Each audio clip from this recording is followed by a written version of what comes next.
Start करेंगे। हमारा second chapter है, लेक्चर नंबर 7। चैप्टर का नेम है सेंस ऑर्गन्स। सेकंड चैप्टर है। आज का हमारा टॉपिक है वो है द ईयर। ठीक है, स्ट्रक्चर ऑफ ईयर, कान की सांस के बारे में हम पढ़ेंगे।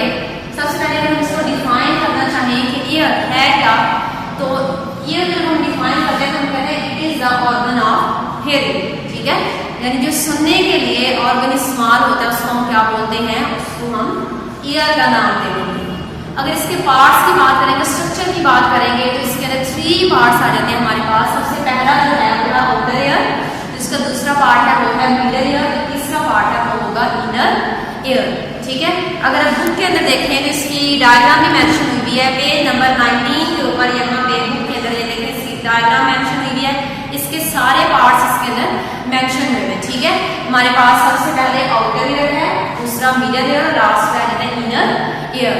अगर आउटर ईयर की सबसे पहले इस हिस्से की बात करते हैं तो इसके अंदर 2 यहाँ पे टर्म्स यूज की गई हैं। एक है पिन्ना, ठीक है, और दूसरा है ईयर कैनाल। अब पिन्ना किसको बोलते हैं, ये जो हमारे कान का बाहर वाला हिस्सा है, ठीक है, उसको हम बोलते हैं पिन्ना। अगर डायग्राम में मैं यहाँ पे आपको मेंशन करूँ तो ये वाला जो हिस्सा इसका नजर आ रहा है आपको, ये क्या कहलाता है, पिन्ना कहलाता है। ठीक है, जो दूसरी यहाँ पे टर्म यूज की है वो क्या है, ईयर कैनाल।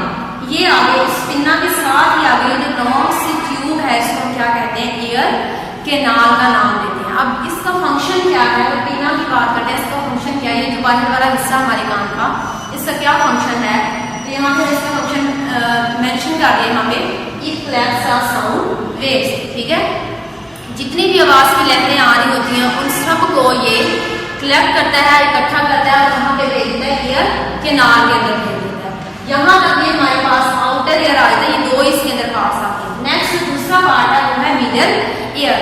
ठीक है, यानी जो दरमियानी कान है उसको मिडल ईयर बोलेंगे। मिडल ईयर के अंदर यहाँ पे टर्म यूज की गया बुक के अंदर जिसे लिखा हुआ है ईयर ड्रम। ठीक है, जिसे हम आम अल्फाज में कान का पर्दा भी बोलते हैं, ईयर ड्रम। बिल्कुल ईयर कैनाल के एंड पे हमें खत्म हो रही है, वहीं पे ये ईयर ड्रम मौजूद होता है। जैसे ही हवा की लहरें यहाँ से पिन्ना ने कलेक्ट की, ठीक है, वो चलेंगे इसके अंदर ईयर कैनाल के अंदर। ईयर कैनाल से कहाँ पे जाएंगी, ईयर ड्रम के पास।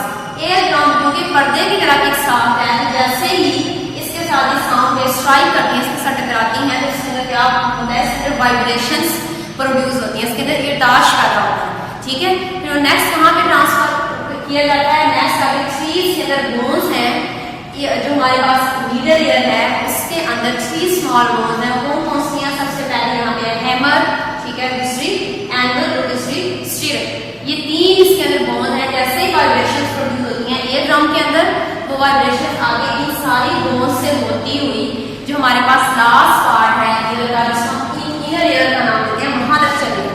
ठीक है, लास्ट पार्ट है हमारे ईयर का जिसको हम इनर ईयर बोलते हैं। इसके अंदर एक लिक्विड फील्ड होता है और इसके अंदर एक कॉइल, एक स्ट्रक्चर होता है जिसको हम कोक्लिया बोलते हैं। ठीक है, कोक्लिया ही बेसिकली हमारे कान का स्ट्रक्चर है जिसको हम ऑर्गन ऑफ हेयरिंग बोलते हैं। सुनने का जो हमारा ऑर्गन है बेसिकली यही वो स्ट्रक्चर है जो कि कोक्लिया कहलाता है।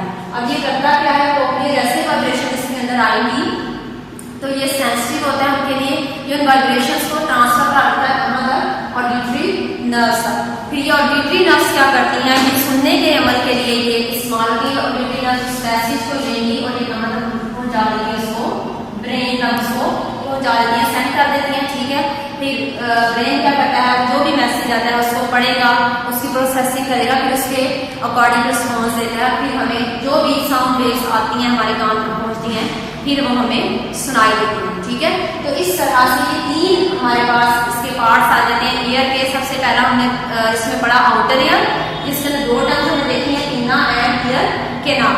ठीक है, पिन्ना ने कलेक्ट की सारी साउंड वेव्स और कहाँ तक भेजी, ईयर कैनाल तक। नेक्स्ट आ जाता है मिडल ईयर। मिडल ईयर के अंदर यहाँ पे जो पहला स्ट्रक्चर है वो है ईयर ड्रम, यानी कान का पर्दा। यहाँ से जो भी sound waves eye ear canal से कहाँ तक आ गई, इस ईयर ड्रम तक आई। ठीक है, ईयर ड्रम्स के अंदर क्या हुआ, ईयर ड्रम्स के अंदर वाइब्रेशंस प्रोड्यूस हुई, उसके अंदर इर्ताश होता है और फिर वो वाइब्रेशंस कहाँ पे ट्रांसफर होगी, इन बोन्स तक, हैमर, एंगल और स्टीरअप। इससे आगे चले गई इनर ईयर तक। इनर ईयर में मैंने लिक्विड फील्ड स्ट्रक्चर है जिसको कोक्लिया बोलते हैं। कोक्लिया ने साउंड वेव्स को रिसीव किया और उन्हें ऑडिटरी नर्व्स तक भेज दिया, ऑडिटरी नर्व्स ने उन्हें ब्रेन तक भेज दिया। इस तरह से हमें जो भी साउंड वेव्स आती है वो हमें सुनाई देती है। अगर इसके फंक्शन का स्केच अगर बनाएं किस तरह से काम करता है, तो ये सबसे पहले साउंड वेव्स को कौन कलेक्ट कर रहा है? पिना, ठीक है। ये सबसे बाहर वाला स्ट्रक्चर है आउटर एयर का। पिना इसको कहाँ तक भेज दिया? अभी हमने बात किया ईयर के नाम। ईयर के नाम पे क्या चीज मौजूद है? ईयर ड्रम, कान का ड्रम। वहां से आगे वहां पे कई वाइब्रेशंस, 3 बोन्स मौजूद हैं हमारे ईयर के अंदर, वहां पे नहीं। नेक्स्ट आ जाता है कोक्लिया स्ट्रक्चर है, क्वायर स्ट्रक्चर है जिसके अंदर लिक्विड फील होता है। यहाँ पे मैसिव नर्व, ऑडिटरी नर्व इसलिए कहाँ तक चला गया? ब्रेन तक। इस तरह से जो भी कोई मखसूस आवाज होगी वो हमें सुनाई देती है। तो ये हमारा टॉपिक था ईयर। नेक्स्ट जो हमारे पास टॉपिक है वो है स्किन। स्किन भी क्या है? ये भी एक ऑर्गन है, ठीक है। हमारी बॉडी का सबसे जो लार्जेस्ट ऑर्गन है वो यहाँ पे कौन सा है? स्किन है। सारे के सारे बॉडी पार्ट्स को ये कवर करता है, उनको प्रोटेक्ट करता है, ठीक है। और किसके लिए सेंसिटिव है? टच के लिए बेसिकली ये जो हमारा ऑर्गन है वो सेंसिटिव होता है।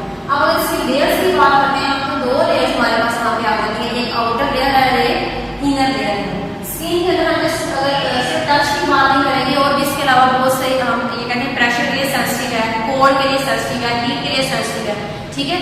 तो डिफरेंट हमारे पास आ जाती है जस्ट स्किन के लिए सेंसिटिव है हमारा ऑर्गन। 2 लेयर है इसकी, एक है आउटर लेयर और दूसरी है इनर लेयर। आउटर लेयर का क्या फंक्शन है? इस आउटर लेयर के अंदर कलर पिगमेंट्स मौजूद होते हैं, ठीक है। और दूसरा ये क्या करता है? ये प्रोटेक्ट करता है स्किन को। जितनी भी सन से हार्मफुल रेज आ रही होती हैं उन रेज से ये स्किन के जो हमारे इनर ऑर्गन्स हैं उन सबको ये प्रोटेक्ट करती है। कौन सी लेयर? आउटर लेयर, ठीक है। उसके बाद दूसरी है इनर लेयर जो अंदर की तरफ मौजूद है। इसका फंक्शन क्या है इनर लेयर का? इसके अंदर ब्लड वेसल्स भी होती हैं, ठीक है। नेक्स्ट हमारे पास नर्व्स भी होती हैं जो मैसेज को कंडक्ट करेंगी। नेक्स्ट स्वेट ग्लैंड्स भी होते हैं, ठीक है। सबको पता है स्वेटिंग होती है, पसीना आता है हमें स्किन के ऊपर, तो किस वजह से? क्योंकि स्वेट ग्लैंड्स मौजूद हैं।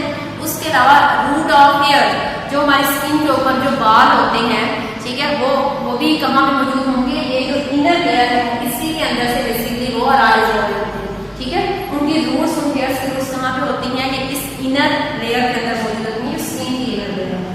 उसके अलावा ये सेंसिटिव पार्ट है स्किन का, जो भी इंफॉर्मेशन इसको मिलती है ये उस मैसेज को रिसीव करेगा, ठीक है। उसको रिसीव करके कहाँ तक भेज देता है? ब्रेन तक भेज देता है। देन फिर से ब्रेन वही काम करेगा, उसकी मजीद प्रोसेसिंग करता है उस इंफॉर्मेशन की जो भी उसे मिली है और फिर उसके अकॉर्डिंग रिस्पॉन्स देता है। तो इस तरह से भी हमें फील होता है अगर हम टच का रिसेप्टर कह रहे हैं या कोल्ड का रिसेप्टर कह रहे हैं या फील का रिसेप्टर कह रहे हैं, जिसकी भी हम बात कर रहे हैं, या प्रेशर का रिसेप्टर अगर हम बात कर रहे हैं, तो जो भी चीज होगी फिर इस तरह से हमें फील होती है कि जो मैसेज हमारे ब्रेन तक जाता है, ठीक है। तो ये थे 2 आज के हमारे टॉपिक।